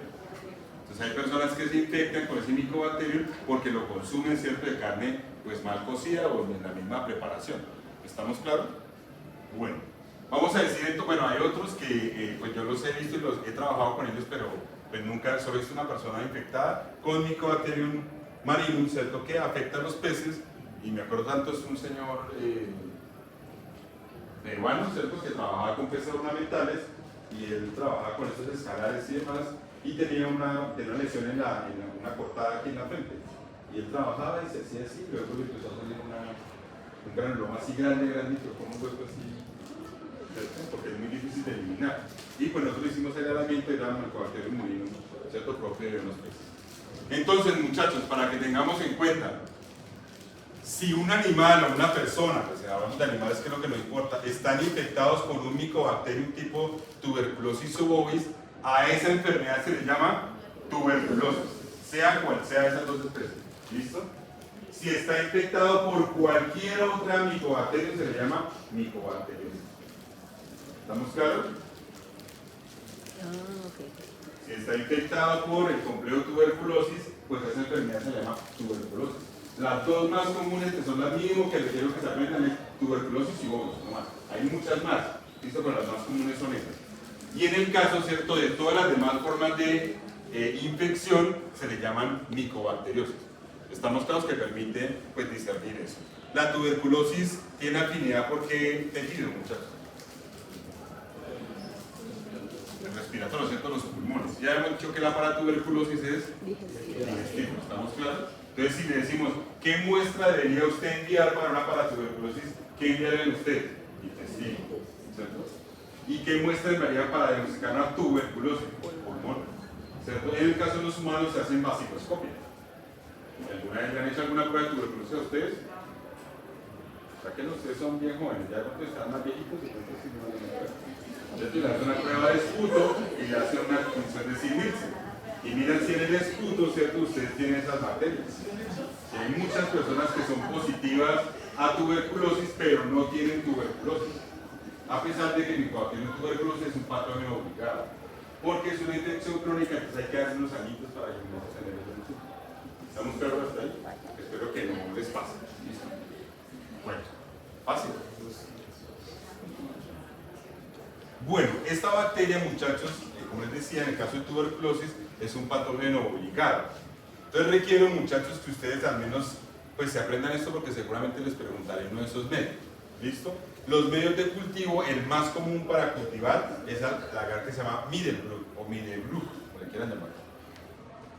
Y eso es el agar más común para cultivar esa micobacteria. Ustedes van a encontrar algunos reportes, ¿cierto?, del último agar que aparece ahí, que se llama el Herol, o el Herol, como le quieran llamar. Y son los dos medios de cultivo, digamos, más comunes utilizados a nivel mundial, que están estandarizados, hay norma ISO y demás. Sin embargo, hay un agar que ustedes pueden hacer, ¿cierto?, que se puede preparar a base de huevo y un compuesto que es un poco tóxico, que se llama verde malaquita, que es el que yo he usado, por supuesto, que se llama lobo stingense, porque lo puedo hacer yo y me sale más barato. ¿Cierto? ¿Estamos claros? Pero es un poquito tóxico, es un poquito fuerte, tanto para uno como para la gente. El verde malaquita se utilizaba para matar algas y para matar plantas, ¿cierto? Es un poquito fuerte. Eso ya se prohibió, ¿cierto? Y se utiliza únicamente en investigación. Bueno, esta bacteria, para que lo tengan en cuenta, es de vida intracelular obligada. Es decir, que solo puede vivir dentro de una célula. Solo puede crecer dentro de una célula. ¿Listo? Bueno.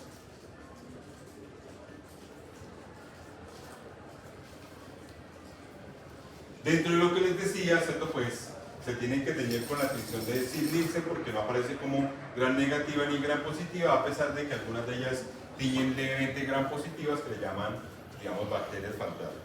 La tinción de Sieg-Nielsen, perdón, que es de ácido alcohol resistente, ¿cierto? Pues básicamente se utiliza carbofuchina como tinción primaria y luego se aplica, ¿cierto?, temperatura que fija esa tinción y luego se le aplica alcohol ácido, ¿cierto?, para degradar directamente, limpiar lo que quede de ese colorante y pues luego se aplica azul de metileno para hacer la tinción. ¿Listo? Normalmente, pues afortunadamente no la hacemos, ¿cierto? Porque pues no tenemos cepas de, realmente sí tenemos por ahí unas cepas de micobacterium, pero pues no se pueden utilizar en clase, que son peligrosas. Yo lo que contar con ustedes por ahí que les tengo probable cuando terminan ahí tuberculosis y no. Entonces no se pueden utilizar. Sin embargo, pues las nocardias sirven para hacer esa misma tinción. Eso por si más adelante pues conseguimos unas.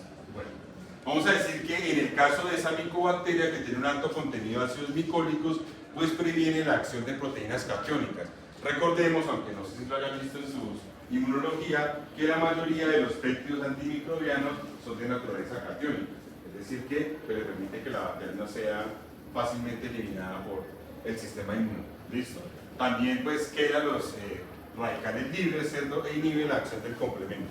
Algo importante es que es capaz de unirse a los receptores de manosa, razón por la cual pues es fácil que pueda entrar a través de los epitelios. ¿Listo? Y pues la forma más común es a través del vapor de agua, ¿cierto? Cuando la persona tose, cuando escupe, ¿cierto? Y demás, razón por la cual esas personas tienden a estar un poco aisladas o tienden a tener pues tapabocas y demás elementos de protección personal en el caso de pues, los humanos. Se describe que el Mycobacterium es capaz de producir una molécula que se llama core factor, ¿cierto? Que inhibe las selectinas. ¿Ya vieron las selectinas en inmuno? ¿Todavía no? ¿De qué van? ¿Sí conocen al profe? Sí. ¿Tú no vas a ir a país como yo? ¿Conocen las selectinas o no? ¿Ya vieron una inflamación? Tampoco. ¿Qué han visto? Yo siempre me preocupo, yo que me encuentro con Fabián de vez en cuando. Fabián es el profesor, sí. Entonces no me acuerdo de eso. Entonces, cuando ustedes ven el torrente sanguíneo, muchachos, si esto fuera la sangre, ¿cierto? ¿Cómo están las células en la sangre? Bien. ¿Cómo están las células en la sangre? En la mitad de la sangre, ¿qué va? Si ustedes fuera el flujo sanguíneo, aquí hacia allá, me lo muestro mucho, la mano me está abriendo. Si este fuera el flujo sanguíneo, en la mitad, ¿qué va? Y en los extremos, ¿qué va? La hemoglobina. Para poder explicarlo, porque como no han visto eso. El flujo de la sangre tiene forma de proyectil, es como una bala, ¿cierto? En la mitad y en la punta, ¿qué va? Y en los extremos, ¿qué va? Eso es, no lo ven en fisiología, no. En histología, no, en fisiología. Que quede grabado. Que quede en el acta. Así uno dice, no, yo sí enseño. En el centro, muchachos, del flujo sanguíneo están los glóbulos blancos. Y en el extremo están los glóbulos rojos, ¿cierto? Quiere decir que cuando una célula quiere salirse del vaso sanguíneo, ¿qué tiene que hacer? Marginarse, tiene que salirse del centro e irse hacia la periferia. ¿Estamos claros hasta ahí? Entonces, si una célula del sistema inmune quiere salirse, ¿cierto? Tiene que estar del centro y se va hacia la periferia. A ese proceso se le llama marginación. ¿Estamos claros hasta ahí? Entonces la célula va, ¿cierto? Y se pega específicamente a la pared del vaso sanguíneo. ¿Estamos claros? Pero la sangre tiene una velocidad, tiene una presión. Entonces la célula, ¿cierto? Si estuviera directamente sobre la pared, pues rueda y se vaya derecho. ¿Listo? Lo que hacen, muchachos, que las células detengan o reduzcan su velocidad son unas moléculas llamadas selectinas. Ustedes van a ver que es selectina E, L y P. ¿Listo? Entonces vamos a decir que la célula, ¿cierto? Se pega a la superficie, se adhiere, y las selectinas son moléculas de anclaje. Entonces la célula que va rodando a mucha velocidad comienza a reducir su velocidad. O sea, cuando llega un momento que la célula se detiene y pasa por entre las células endoteliales. Por eso es llamado diabetes. ¿Cierto? O transitosis, que dice ganan los fisiólogos duros. ¿Estamos claros hasta ahí, no? Mycobacterium, muchachos, es una bacteria que inhibe la expresión de esas selectinas. Quiere decir que aun que la célula se margine, ¿cierto? Pues ella va a rodar eternamente y nunca va a parar. ¿Estamos claros? Entonces la célula, ¿cierto? Del sistema inmune no va a poder salir del vaso sanguíneo. Entonces nunca va a poder atacar a la bacteria porque ella sigue rodando. ¿Estamos claros? Por eso produce infecciones crónicas y tan difíciles de controlar. ¿Listo? Y algo más importante, muchachos, es que, digamos, es resistente a los antibióticos. Porque la bacteria está dentro del macrófago. Vive dentro de la célula. Y cuando uno administra un antibiótico, ¿cierto? Pues el antibiótico no entra a la célula. Solo se queda en la periferia. ¿Sabían eso? Entonces se han desarrollado, muchachos, unas estrategias que se llaman liposomas. Se han utilizado experimentalmente en humanos y ya hay trabajos, digamos, en vacas, ¿cierto? En animales. Los liposomas, muchachos, son, como su nombre indica, cuerpos, ¿cierto? Vacuolas que tienen dentro el antibiótico. Entonces yo se lo administro al animal, ¿cierto? Y cuando el macrófago detecta ese cuerpo extraño, ¿qué hace? Lo fagocita. Y cuando lo fagocita, esa vesícula lipídica se rompe dentro del macrófago. Y entonces mata a la bacteria que está dentro del macrófago. Brutal, ¿cierto? Pero pues así fue. Bueno. Vamos a decir, ¿cierto? Que la micobacteria además pues, puede producir una proteína que se llama LAM-like, esta que está acá. LAM-like. ¿Listo? Entonces, no sé si ustedes ya lo vieron, ¿cierto? En su inmunología, pero después de que una bacteria fagocita a una, que un macrófago fagocita a una bacteria, esa estructura se llama fagosoma, ya lo vieron. ¿Sí? Y el fagosoma se fusiona con un lisosoma. Y la unión fagosoma-lisosoma se llama fagolisosoma. ¿Sí vieron eso? No, todavía no lo han visto. Bueno, Entonces, para que un fagosoma se fusione con el lisosoma, se requiere una proteína. Esa proteína se llama LAMP1. ¿Estamos claros? Si no, no se puede unir el fagosoma con el lisosoma. El lisosoma tiene enzimas, proteínas y demás que degradan lo que está dentro del fagosoma. ¿Qué es lo que está dentro del fagosoma en un macrófago? En este ejemplo, la bacteria, ¿cierto? El micobacterium. Mycobacterium produce una estructura, una proteína que se llama LAM-like, así que simula a LAM1. Por lo tanto, el fagosoma y el lisosoma nunca se van a poder unir, porque el espacio para esa proteína ya está ocupado por una molécula llamada LAM-like. ¿Listo? Entonces, literalmente produce una molécula que se llama LAM-like que inhibe o impide la fusión fagosoma-lisosoma y hace que pueda vivir mucho tiempo dentro del macrófago, prácticamente toda la vida. ¿Listo? Tiene algunos antígenos muy importantes como el 85 que permite pues, producir algunas vacunas que son de una fibronectina y se describe que tiene un bajo tiempo de generación. Es decir que la bacteria crece muy lento. ¿Ya vieron la teoría cuantal de la inmunidad? Tampoco, de Kendall Smith del 2006. ¿No han visto teoría cuantal? No. La teoría del peligro de Polimasis del 99 tampoco. La teoría del código de barras de Alan Adler del 2001 tampoco. ¿Ustedes qué han visto, muchachos? Así la homofobia, porque imagínense, descargué yo esa materia y para que la diera ustedes y ahora que está cobrando y no está dando pesos.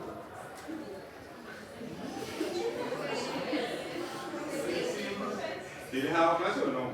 Yo sí le digo a él porque pues, es la línea que yo trabajo, pero pues yo tengo una carga realmente alta, entonces me tocó descargarme esas materias, pero yo no puedo cubrir las que no. Y la clase, pero no te pone más complicada la cosa, más compleja. Entonces, muchachos, la teoría cuantal, ¿cierto?, de Kendall Smith dice que para que sea una respuesta inmune se requiere que se alcance un cuánto. La pregunta más difícil de todo es ¿cuánto es un cuánto? ¿Cierto? Entonces define que un cuánto es la cantidad de antígeno que induce una respuesta inmune. Parece tonto, ¿cierto? Pero es muy importante porque así se hacen las vacunas. Cuando yo hago una vacuna, lo que tengo que hacer es probar cuánto antígeno tengo que poner para que el animal o la persona induzca la respuesta inmune. Entonces estamos claros hasta ahí y eso cambia entre cada persona y entre cada animal. Entonces ustedes van a ver el tipo de antígeno, ¿cierto? Cambia el nivel del cuánto que uno utiliza. Esa teoría cuantal, ¿cierto?, se utiliza para explicar por qué, digamos, el bajo tiempo de generación, es decir, que la bacteria crezca muy lento, hace que pueda producir una infección, digamos, muy lenta y demore mucho tiempo. ¿Cierto? Si hay muy poca bacteria, el sistema inmune no monta una respuesta inmune contra esa bacteria. Es decir, nunca alcanza el cuánto. Estamos claros hasta ahí y puede vivir durante mucho tiempo en el animal. Y pues tiene una alta concentración de lípidos en la pared celular y ácidos micónicos que impide que pues, sea eliminada fácilmente. Listo, Mycobacterium bovis pues produce lesiones asociadas principalmente al pulmón, ¿cierto? Y muchas de ellas pues cursan con problemas purulentos o con necrosis de calcificación. Listo, pues ustedes lo verán en su patología, no sé si ya lo vieron, ¿cierto? Pues se producen las células gigantes multinucleadas o tipo Langhans que les decía, que básicamente tiene un centro que es necrótico rodeado, digamos, de una capa de células inflamatorias, y a lo último tiene unos macrófagos modificados que se llaman células epitelioides. Esto, repito que ustedes lo verán luego con su profesora y me da pena no luego quitarle la chamba con esto. ¿Listo? Y está Mycobacterium avium, su especie para tuberculosis, que produce ¿qué enfermedad? La paratuberculosis o enfermedad de John, ¿cierto? Habíamos dicho que en el caso de la enfermedad de John es principalmente de tipo intestinal, ¿cierto? Y si ustedes ven, pues se da un engrosamiento de esos pliegues de la superficie del intestino y normalmente son animales que a pesar de que conservan el apetito, pues no aumentan de peso. Son animales que se enflacan progresivamente de manera, digamos, muy marcada. ¿Listo? Son animales muy flaquitos. ¿Listo? La paratuberculosis, muchachos, ha sido asociada principalmente con una enfermedad en los humanos que se llama la enfermedad de Crohn, que es muy similar cuando se produce ese engrosamiento también de las superficies intestinales, en este caso de las vellosidades. ¿Listo? Aquí pues por supuesto que se ven las tuberosidades. Bueno, muchachos, con respecto al tratamiento, que es lo más difícil de explicar, la tuberculosis no se debe tratar. ¿cierto? Si tenemos un animal en producción, lo que tenemos que hacer es lo que se conoce comúnmente como el fusil sanitario, es decir, matar al animal. ¿Estamos claros hasta ahí? En un humano es más difícil, ¿no? Si alguno de ustedes sale tuberculoso, pues mátelo. ¿Estamos claros? Señora.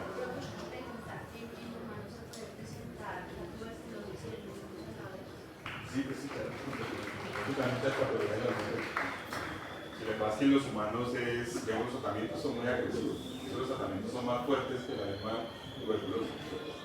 Pero sí se puede enfrentar muchas patologías concomitantes. Repito, es posible que muchos de nosotros pues seamos positivos a micobacterias en tuberculosis. Estamos esperando volvernos más viejitos, ¿cierto? Inmunosuprimirnos y pues empezar a tener síntomas o signos de tuberculosis. Listo, los antibióticos que se utilizan pues son rifampicina, isoniazida, finasterida, tambutal. La isoniazida, muchachos, ha sido el antibiótico de elección. Es el que mejor funciona. Listo, la isoniazida. Pero produce, digamos, un desgaste muscular, digamos, relativamente fuerte. Son personas que viven asténicas. ¿Saben lo que quiere decir astenia? Así como ustedes, muchachos, descansados.